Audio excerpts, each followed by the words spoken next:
어, 이제 한 달에 한 번 정도는 제가 그 복음 설교를 하지 않고 조금 선포하는 설교를 하고 있어요.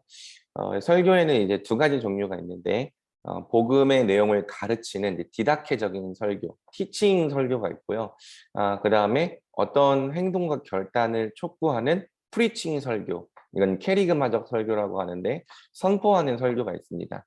그래서 지금 이제 우리 공동체는 메인 이 설교는 디다케적인 설교, 티칭적인 설교를 지금 제가 계속 해오고 있었고, 그 티칭이 좀 쉽진 않지만, 그래도 이제 정말 그런 지식들이 차곡차곡 쌓여갈 때, 우리 공동체가 점점 더 이 진리를 기반하여 설 수 있게 되는 거죠.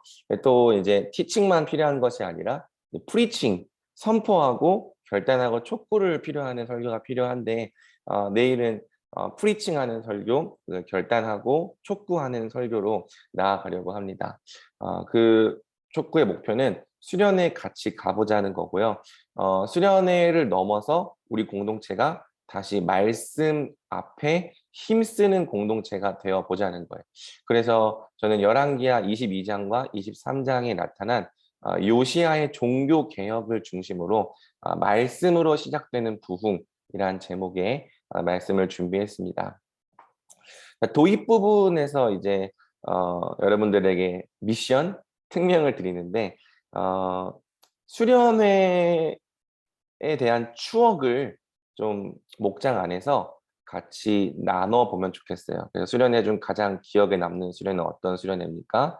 당신에게 수련회는 어떤 곳입니까? 자기 생각을 나눠 봅시다. 그래서 사실 설교의 내용보다도 이제 목장 안에서 수련회를 가든 안 가든 정말 나한테 기억에 남았던 수련회, 뭐 내 인생을 변화시켰던 수련회, 그런 내용을 이렇게 나누다 보면은 자연스럽게 그래도 이번에도 한번 수련회 가봐야 하지 않을까, 또 어떤 모양으로든 참여해야 되지 않을까라는 생각이 들 수 있을 거라고 생각을 해요. 그래서 이제 오늘 목자 모임 때도 좀 목자들끼리 한번 수련에 대해서 얘기해 보고요. 또 이제 그렇게 얘기하면서 생각났던 것들 내일 한번 같이 나눠주면 좋을 것 같습니다. 자, 이제 말씀적인 부분으로 들어가면요. 먼저 이제 요시야가 왕이 되었던 시대적 배경을 가지고 말씀의 첫 번째 포인트를 나눕니다. 요시야가 왕이 되었던 시대는 어떤 시대냐면요. 무려 50년이 넘도록 말씀을 잃어버렸던 시대예요.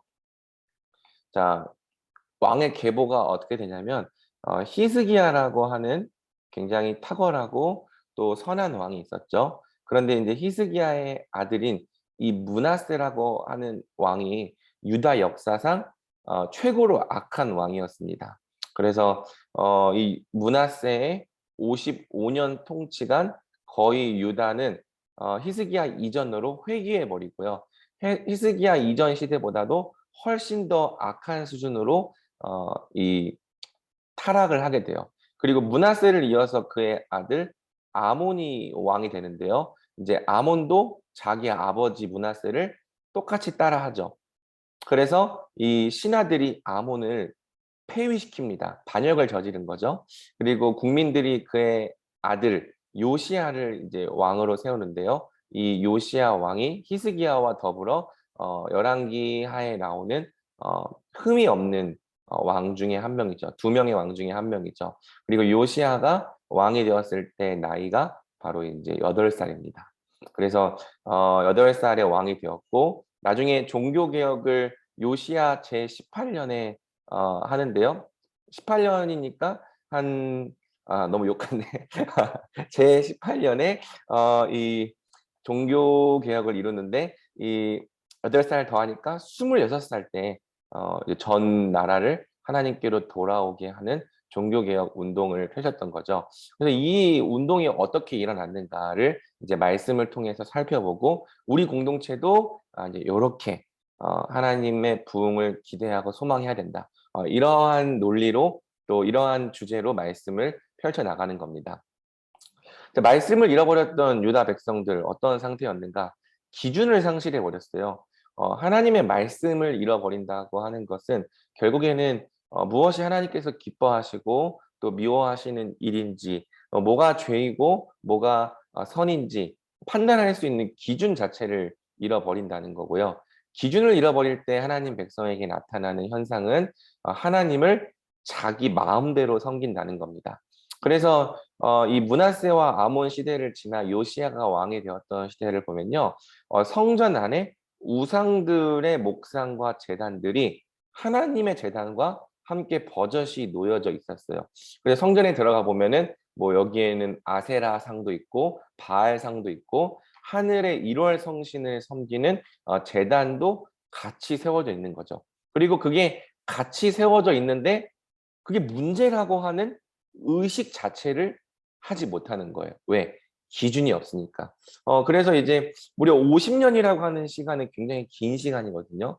50년 동안 예배를 드릴 때 하나님께만 예배 드릴 뿐 아니라 이러한 우상들에게도 복을 기원하고 또 하나님께 제물을 바치는 김에 하늘의 1월 성신들에게도 제물을 바치는 것이 이미 오랜 관습이 되어 있었던 거죠. 그다음에 또 기가 막히는 게 뭐냐면 성전 안에 남창의 집이 있었다라는 표현이 열왕기하 23장에 나와요. 이 바알과 아세라라고 하는 이 이방 종교는 이제 제사를 드릴 때 그 바알과 아세라라고 하는 그 하늘의 신들을 감동시키기 위해 또는 이 자극시키기 위해 성적인 의식으로 제사를 치러요. 그래서 제사를 드리러 온 사람들이 성적인 의식을 치를 수 있도록 성전 안에 그 성적 제의를 위한 창기들이 있었던 거죠. 근데 그게 창기가 남자 창기도 있고 여자 창기도 있는 거예요. 근데 이제 보면은 성전 안에 창기의 집이 있는 거예요. 그러니까 이제 하나님께 예배를 드리러 온 사람들이 그 성전 창기들과 더불어서 성적 의식을 치르고 나가는 이런 일들이 벌어지고 있는 게 지금 요시야 왕의 시대인 겁니다. 그러면서도 그게 하나님을 잘못 섬기는 건지 아무도 몰라요. 제사장도 모르고 또 왕도 모르고 백성들도 모르는 이러한 상태까지 빠져 있는 거죠. 뭘 보여주는가? 하나님의 백성이 말씀을 잃어버리면 참된 신앙에서 벗어나 변질될 수밖에 없다는 겁니다. 같은 일이 종교개혁 시대에도 있었죠. 종교개혁 그 직전에 이 로마 카톨릭은 말씀을 상실했던 교회였어요. 당시 성경은 이제 라틴어로 된 벌게이트 또는 불가타 성경밖에 없었고요. 라틴어를 모르는 사람은 읽을 수가 없는 책이었죠. 심지어 사제들도 라틴어를 의미를 아는 게 아니라 발음기호만 알아서 그냥 읽기만 할 수 있었던 거예요. 우리가 영어의 의미를 몰라도 읽을 수 있잖아요. 마찬가지로 사제들도 그렇게 읽었던 거죠. 그래서 이 종교개혁 직전 로마 카톨릭 시대의 성경은 그냥 예배의 신성한 느낌을 내는 분위기 연출 도구 정도였던 거죠. 그러니까 이 뭔가 라틴어로 이 거룩한 이 분위기를 연출하면서 의미를 알 수 없는 주문같이 암송하는 말이 성경이 되어 버린 겁니다. 그래서 이제 말씀을 통해 하나님의 알 길을 얻기 때문에 로마 카톨릭이 사용했던 정책이 뭐냐면 성상을 세우는 거예요. 성상과 화상이라고 하는데 그림을 그려놓고 또 성상을 세워놓고 그것을 통해서 이제 하나님께 예배를 드리게 한 거죠. 성상을 미련한 자들을 위한 책이다. 이렇게 얘기하면서요. 그런데 이제 성상을 세울 때 보니까 이제 우리가 알다시피 이제 성인들의 상도 세우고 베드로 상도 세우고 뭐 마리아 상을 특별히 많이 세웠죠. 그리고 그 성상들에게 기도하면 그 성인들이 갖고 있는 그 공로를 우리에게 나누어 주는데 특별히 마리아는 하나님의 아들을 출산한다는 너무나도 어마어마한 공로를 쌓았기 때문에 자애로우신 마리아에게 기도하면 마리아는 그 무한한 공로를 우리에게 아무 대가 없이 나눠준다고 하는 이 마리아 숭배 사상까지 발전하게 되는 겁니다. 왜? 말씀이 없으니까요. 그리고 참된 말씀과 믿음 없이도요. 단지 영세는 이제 카톨릭의 세례를 말하는데 영세 받으면 구원받는다고 말하는 거예요. 그리고 영세 받은 다음에 미사라고 하는 거는 이제 사제가 대표로 이 성찬을 행하는 걸 지켜보는 의식인데 사제가 대표로 성찬을 행하는 거를 지켜보는 걸 매주 하기만 하면은 천국에 들어갈 공로가 되기 때문에 구원받는다고 생각했던 거죠. 그리고 결정적으로 로마 카톨릭이 이제 재정을 충원하기 위해 면죄부를 팔았을 때도요. 사람들은 아무 의심 없이 면죄부를 삽니다. 어떻게 이러한 일이 가능할 수 있는가? 말씀이 없으면 교회가 그렇게 될 수 있다는 거죠. 그러니까 요시야 시대와 종교개혁 시대가 완전히 똑같은 거예요. 그 모양만 조금 달라졌을 뿐. 그냥 이 바알과 아세라 상을 세워 놓은 것만 아닐 뿐 이 본질은 똑같은 거죠. 그러면 인제 오늘날에도 어 그런 일이 벌어지지 않는가? 똑같습니다. 말씀이 없다면 교회는 얼마든지 변질될 수 있습니다. 다만 쪼끔 더 그럴듯하게 또 쪼끔 더 세련되게 말씀에서 벗어나는 거죠. 그래서 이제 어 '형식만 갖추면 된다.' 교회에 인제 형식적으로 왔다 갔다 해도 구원받는다. 형식주의. 전통을 마치 진리처럼 따르는 전통주의. 예수님 없이 자기의 의로서 구원받으려 하는 율법주의. 반대로 이제 구원받은 사람들은 어떻게 살든지 천국 가기 때문에 굳이 이 율법을 지키며 사는 삶이 필요 없다고 말하는 율법 폐기론. 그리고 하나님을 믿는 목적이 어 영원한 하나님 나라가 아니라 이 땅에서의 부귀 영화인 기복주의. 그리고 이 기복주의에 힘입어서 하나님을 믿으면 우리가 하늘에서도 땅에서도 얼마든지 번영을 누리며 살 수 있다고 말하는 번영신학. 또 예배의 모든 중심을 사람에게 맞추는 인본주의. 그리고 성경을 오류가 가득한 신화 정도로 여기는 자유주의. 그래서 성경은 어차피 신화로 가득한 책이기 때문에 성경에서 중요한 것은 어떤 객관적인 말씀이나 진리가 아니라 종교적인 체험이라 말하는 체험주의, 감정이라 말하는 감정주의. 우리가 단지 성경에서 배워야 될 것은 예수님을 본받는 도덕적인 삶이다라고 말하는 도덕주의. 또 죄는 상처다. 그래서 기독교를 상처 치료랑 거의 동일시하는 현대신학. 또 반면으로는 성경을 아예 무시하고 신비적인 체험만을 추구하는 신비주의. 또 시한부 종말론, 세대주의적 종말론, 교회를 필요하지 않다고 말하는 개인주의와 이기주의, 또 정치와 기독교를 동일시하는 극우 기독교 등 그냥 말씀을 잃어버리면 우리는 언제 이러한 말씀에서 벗어난 이 기형적인 신앙으로 빠지게 될지 모르는 거예요. 사탄은 지금도 인제 광명한 천사와 진리의 사자로 나타나 성도들을 미혹하고 있고요. 말씀을 잃어버린 성도들, 진리에서 탈선한 사람들을 집어삼키려고 지금도 벼르고 있는 거죠. 그래서 우리 교회가 똑같이 요시야의 시대처럼 말씀을 잃어버린 상태로 산다면요. 우리는 속수무책으로 그의 밥이 될 수밖에 없는 겁니다. 자, 이러한 상태에서 이제 성경을 보면요. 요시야가 하나님의 성전을 수리했다고 얘기를 해요. 여러분, 하나님의 성전을 수리하고 보수하는 것은 매우 귀한 섬김이죠. 하나님을 향한 마음이 요시야에게 있었습니다. 그런데 과연 요시야가 하나님을 향한 마음만으로 교회를 회복할 수 있었는가? 교회를 개혁할 수 있었는가? 아이러니한 것은 성전을 수리할 때도 여전히 성전 안에 우상의 제단과 목상들이 있었던 거예요. 그러니까 하나님을 사랑하는 마음도 있고 교회를 섬기려는 마음도 있어요. 그 마음 자체는 진짜죠. 그런데 성전을 열심히 수리하면서도 '이 우상들이 진짜 하나님이 미워하시는 거다. 이 우상들이 정말 우리 가운데서 몰아내야 되는 거다.'라는 생각 자체를 할 수가 없는 겁니다. 왜? 말씀이 없기 때문이에요. 그러니까 단지 교회가 교회를 사랑하는 마음만으로 회복될 수 있는가? 본문은 그럴 수 없다는 걸 보여주는 거죠. 요시야가 사랑하는 마음으로 하나님의 성전을 수리할 때도 여전히 성전 안에는 우상들이 가득했다는 겁니다. 그래서 하나님의 말씀이 발견되기 전까지 계속해서 무지하게 하나님이 미워하시는 방법으로 하나님이 정말 진노하시는 걸 치우지 않는 방법으로 하나님을 섬기는 이 무지한 백성들을 보여주죠. 그런데 어떤 일이 벌어지는가? 성전을 수리하던 중 다시 하나님의 율법책이 발견된 거예요. 하나님께서 자기 백성에게 주시는 큰 사랑과 큰 은혜는 백성들의 손에 다시 말씀을 되찾아 주시는 거죠.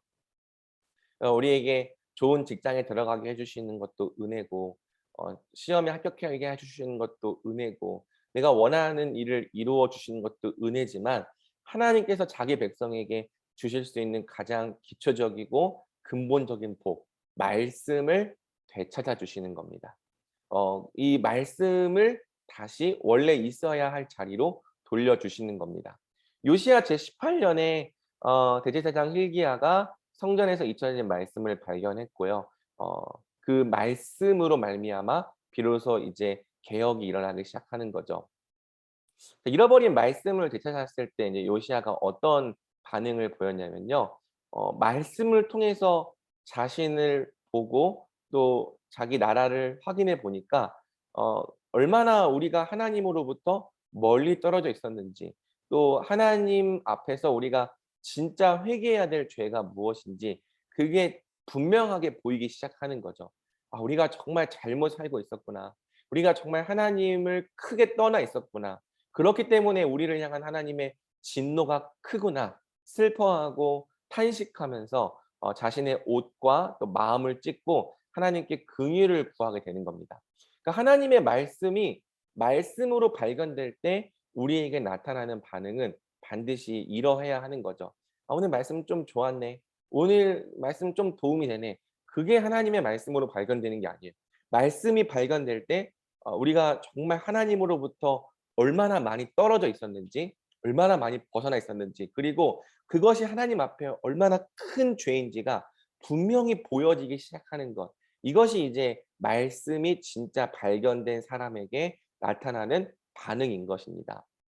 그래서 요시야는요. 이 말씀을 통해서 정말 자신들이 얼마나 하나님으로부터 멀리 떨어져 있었는지를 알게 됐고, 또 어떻게 이제 이 나라를 회복해 나가야 할지 그 기준을 다시 회복하게 된 거죠. 그래서 이제 요시야는요. 유다 백성 전체를 다 모은 다음에 하나님의 말씀을 그 앞에서 낭독합니다. 이 하나님의 말씀은 요시야뿐만 아니라 하나님의 백성 모두가 함께 알아야 할 말씀이었기 때문이죠. 말씀을 말씀으로 전하는 요시야 덕분에 백성들은 무려 50년 만에 하나님의 말씀을 처음으로 듣게 된 거예요. 저는 목회자가 해야 될 일이 바로 이거라고 생각합니다. 말씀을 말씀으로 들려주는 거예요. 하나님의 말씀을 모두 읽어서 하나님 백성 귀에 들려주는 거예요. 그래서 하나님의 백성들이 하나님의 말씀을 말씀으로 들을 수 있게 하는 거죠. 말씀을 다 들은 후 요시야는 백성들과 함께 다시 하나님만을 사랑하고 모든 말씀을 준행하기로 언약을 세웁니다. 그리고 오직 말씀을 기준으로 그들 안에 있던 우상들을 몰아내기로 결단하고 실제로 개혁을 이뤄 나가기 시작하죠. 그래서 우상들의 그릇들을 깨뜨리고 또 성전 창기의 집을 허물고 또 그들 안에 들어와 있던 바알과 아세라 목상을 부수고 또 몰록을 밀어내고 금오스를 밀어내고 또 밀곰을 몰아내고 그들 안에 정말 너무나도 깊숙이 뿌리 내려왔던 모든 우상들과 죄악들을 하나님의 말씀을 기준으로 하나씩 하나씩 제거하고 몰아내면서 정말 하나님께서 기뻐하시고 원하시는 순수한 교회를 회복해 냈던 거예요. 이 요시야의 종교 개혁은 교회가 어떻게 다시 회복되고 개혁될 수 있는지 우리에게 귀중한 가르침을 제공하는 거죠. 16세기 종교 개혁도 요시야와 똑같은 방법으로 이루어진 개혁입니다. 말씀을 회복했기 때문에 말씀을 기준으로 다시 모든 것을 제자리에 돌려놓는 부흥이었고 회복이었죠. 교회는요.